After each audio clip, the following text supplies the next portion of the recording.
श्रीशैले दयापात्रं दीभक्त्यादिगुणार्णवं यतीन्द्रप्रवणं वन्दे रम्यजामाधरं मुनिं लक्ष्मीनाथसमारम्भां नादयाम्नमध्याम् अस्मदाचार्यपर्यन्तां वन्दे गुरुपरम्परां भक्तामृतं विश्वजानूनमोदनं सर्वार्थं श्रीषडहोपवाग्भयं सकस्रदाहोमनिषत्समागमं नमाम्यகம் திராவிடவேதசாகரம் திருவழுதினாடென்றும் தென்குருகூரென்றும் மறுவினியவன் பொருணல் என்றும் அருமறைகள் அந்தாதி செய்தான் அடியினையே எப்பொழுதும் சிந்தியாய் நெஞ்சே தெளிந்து ஏத்த பெருங்கீர்த்தி ராமானுஜ முனிதன் வாய்த்த மலர்பாதம் வணங்குகின்றேன் ஆய்த்த பெரும் சீரார் சடகோவன் செந்தமிழ் வேதம்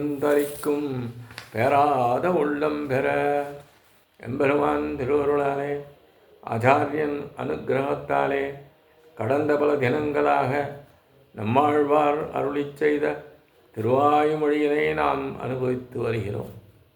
நேற்றைய பரியந்தம் நாம் அனுபவித்தது முதலாம் பத்திலே 8ஆம் பதிகத்திலே முதல் 2 பாசுரங்களை அனுபவித்தோம். இன்று அதன் தொடர்ச்சியாக நாம் காண இருப்பது முதலாம் பத்திலே 8ஆம் பதிகத்திலே 3ஆம் பாசுரம். கண்ணாவாவென்றும் மன்னோர் விண்ணோர்க்கு தன்னார் வேங்கட விண்ணோர் வெற்பனே. கண்ணாவான் என்றும் மன்னோர் விண்ணோர்க்கு தன்னார் வேங்கட விண்ணோர் வெற்பனே.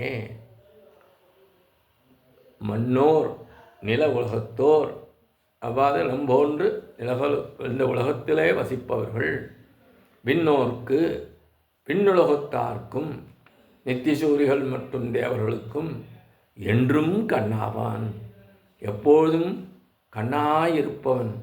அவன் யாரெனில் தன்னார் குளிர்ச்சி நிறைந்த வேங்கடம் திருவேங்கடம் என்ற பெயருடைய விண்ணோர் வெப்பன், நித்திசூரிகளுக்கு இடமான திருமலையை உடையவன் என்கின்றார் ஆழ்வார் இப்பாசுரத்தில் என்பதாக இப்பாசுரத்தின் சொற்விளக்கங்கள் அமைந்துள்ளன.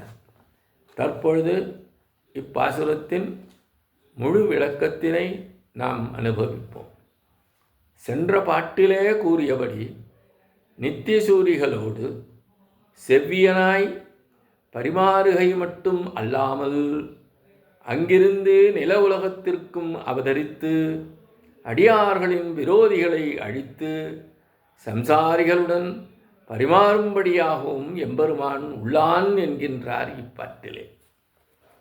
சர்வேஸ்வரனாகிய எம்பெருமான் நித்தியசூரிகளுக்கு மட்டும் காட்சி அளிப்பவனாக அந்த பரமபதத்திலே இருந்தானே, அப்படிப்பட்டவன் நம்போன்ற சேதனர்களின் வசதிக்காக, சேதனர்கள் ஆராதிப்பதற்காக நில உலகத்திலே அவதரித்து அடியார்களின் விரோதிகளை அழிப்பவனாக எம்பெருமான் இருந்தான் என்கின்றார் இப்பாடலிலே.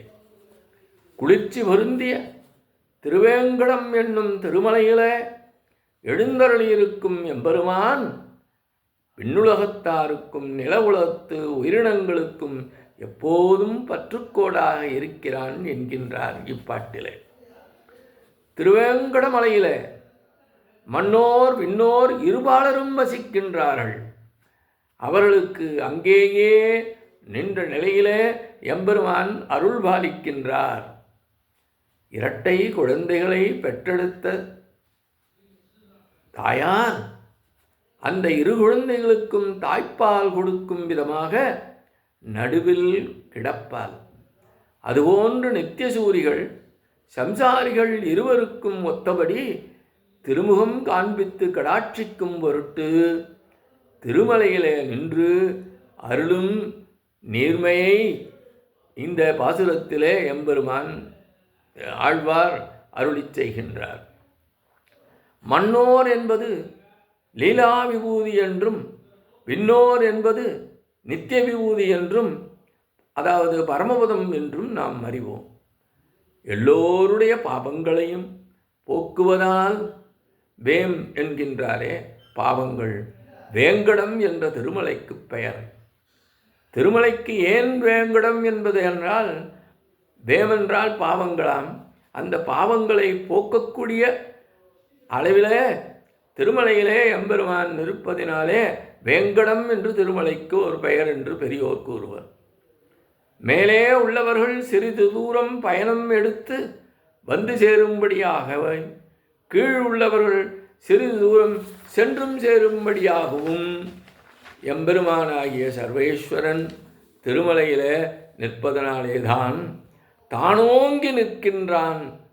தன்னறிவி வேங்கடம் வானோர்க்கும் விண்ணோர்க்கும் வெப்பு என்கின்றபடியே இருதலையார்க்கும் நிதியாக உள்ள திருவேங்கட மலையிலே அவன் எழுந்தருளியுள்ளான். அவன் இருசாரார்க்கும் கண்ணாயிருப்பான். அதாவது நிலவுலகத்தோருக்கும் விண்ணோருக்கும் அவன் கண்ணாக இருப்பான். அவன் விண்ணோர்க்கு வெப்பன் என்பது எதனால் என்றால், சம்சாரிகளைக் காட்டிலும் நித்தியசூரிகளை பெரும்பான்மையாக அனுபவிப்பவர்கள் என்பதால் ஆகும் என்பதாக இப்பாசுர விளக்கம் அமைகின்றது. இத்தோடு இன்றைய காணொலியை நிறைவு செய்கின்றோம். எம்பெருமான் திருவடிகளே சரணம். நம்மாழ்வார் திருவடிகளே சரணம். எம்பால் திருவடிகளே சரணம்.